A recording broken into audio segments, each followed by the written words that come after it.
Olá, sejam bem-vindos. O meu nome é Felipe e hoje irei falar um pouco sobre o padrão DAO.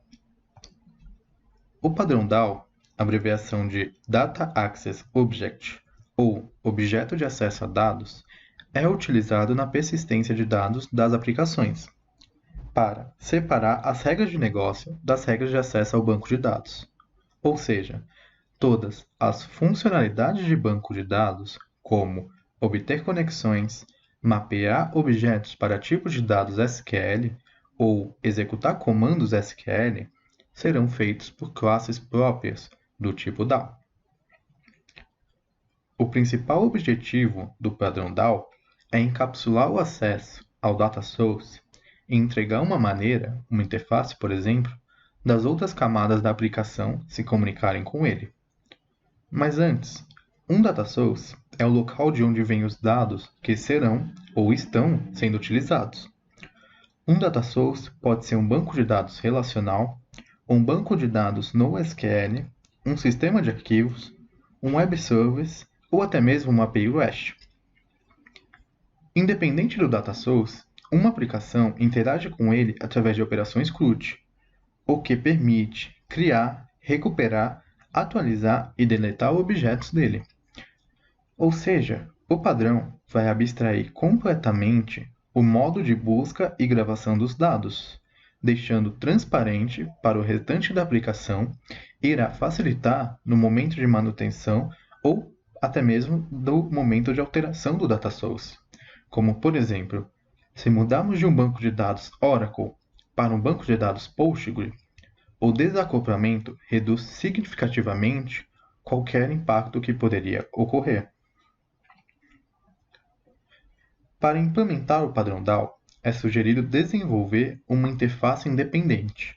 A ideia é colocar todas as funcionalidades de persistência de dados em um só local, facilitando o desenvolvimento e a manutenção, já que permite que ela seja mocada e facilmente testada.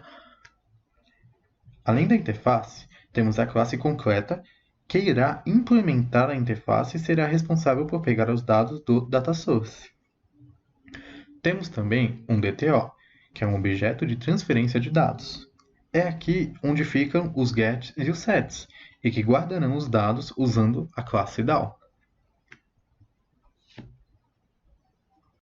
Agora, iremos ver um pouco disso na prática. Aqui temos um projeto de demonstração, onde gravamos o nome e o número de identificação do cliente. Aqui temos a nossa interface, a classe cliente DAO. Ela irá definir as operações padrões, ou seja, o nosso CRUD. A classe cliente da WIMP será a qual irá implementar a nossa interface. Esta classe é responsável por pegar os dados de um data source, que pode ser um banco de dados, XML ou qualquer outro tipo de mecanismo onde serão guardados um conjunto de dados. No nosso projeto, inicialmente iremos usar um array como nosso data source. A classe cliente é nosso objeto de transferência de dados. É nela que fica os nossos gets e nossos sets. E a nossa classe de teste, que usa o objeto cliente DAO para demonstrar o uso dos dados do padrão DAO. E ao executarmos ela, temos o seguinte resultado: a listagem dos nossos clientes presentes no array através do método listarClientes da classe que implementa nossa interface, a atualização de um desses clientes e logo após a exclusão de um desses clientes. Voltando na nossa classe cliente da WIMP, a classe que implementa a nossa interface, nela temos as instâncias dos nossos clientes. E com o serviço adicionar cliente, adicionamos esses clientes no nosso data source, que no caso é um array.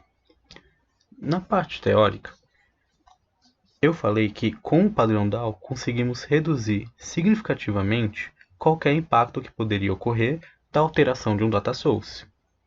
Vamos testar isso?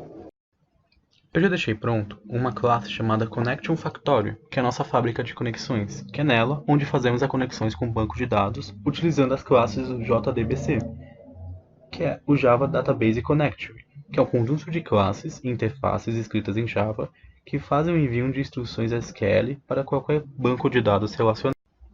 E aqui está minha conexão com o banco MySQL. Então, além de adicionarmos nossos clientes num array, iremos utilizar outro data source para persistir esses clientes num banco de dados relacional. Aqui eu estou pegando a primeira posição do nosso array de clientes, que no caso é o Pedro, montando a query de inserção na tabela de clientes do nosso banco de dados. Aqui pode parecer um pouco estranho, mas estamos informando que não sabemos o que virá e o que será utilizado nesses campos. E colocando a nossa conexão com o banco de dados num objeto do tipo PreparoStatement, que é uma interface pública, que representa uma instrução SQL pré-compilado. E armazenando no objeto do tipo PreparoStatement, podemos utilizar de forma eficiente e executar essa afirmação várias vezes. E aqui eu estou referenciando o valor do campo ID, dizendo que ele será o que for retornado pelo método client.getID, e a mesma coisa acontece com o campo name, que eu estou dizendo que o valor dele será o que for retornado pelo client.getName. Eu executo essa query no banco de dados e depois fecho a conexão. Caso dê algum erro, eu jogo uma exceção do tipo SQLException. E eu descomito a minha variável de conexão para que esse método adicionar cliente consiga fazer a conexão na hora de rodar a query no banco de dados. Agora, vamos executar para ver como ficou? Opa! Só que aqui ele não retornou nada de diferente do que já havia retornado antes de fazermos a parte da persistência no banco de dados. Então, como faremos para saber se o nosso cliente, o Pedro, foi persistido no banco de dados? É simples. Basta acessarmos o banco de dados, MySQL, -u para informar o usuário e -p para informar que tem um password. Eu digito o password. Eu acesso a nossa database e faço um select, seleciono os registros da tabela de clientes. E está aqui. O Pedro foi persistido no nosso banco de dados. Para confirmarmos, vamos fazer o seguinte. Eu vou deletar todos os registros na tabela de clientes. Então, se eu fizer um select, buscar por esses clientes, não vai ter nada. E eu vou executar a inserção do Pedro no banco de dados novamente.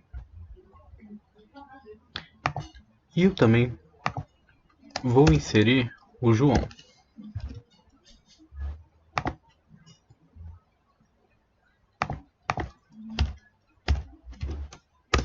E voilá!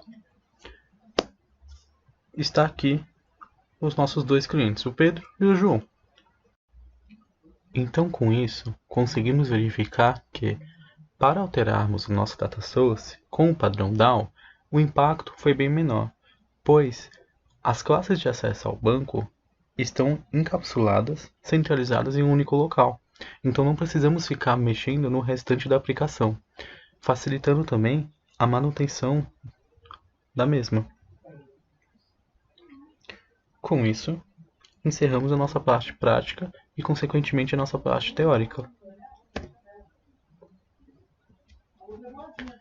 E agora eu me despeço de vocês.